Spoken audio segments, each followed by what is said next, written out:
someone's listening now, how much money do you think they should, at a minimum, have saved? If you try to get technical about it, I would say, what are the odds that at some point in your life, you're going to lose your job and not be able to find another job for 6 months? The odds are not bad that will happen to you at some point. But the odds that at some point that will happen are pretty good. And therefore, if you were to say, like, look, a good measure of some level of higher end independence, not a low level of independence, but like a medium level of independence is I could keep myself going for 6 months.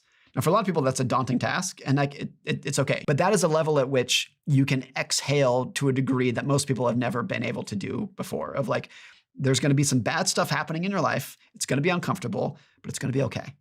And for most people, for most of history, it was there's bad things going to happen to you and you're not going to be okay. And one of the important things there is when you lose that job, the ability to go find a good job, even a better job, where you want, doing what you want with the people who you like working with is very important. If you don't have any savings, you're going to have to, by default, pick the very first job that you can come across, even if it's a terrible job in a location that you hate, doing something you hate, working with people you don't like.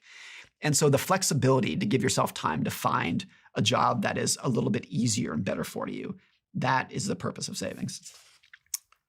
And that goes back to your point about independence, which is you want to, building up those savings is building up the independence or the freedom to make a choice about who you work with.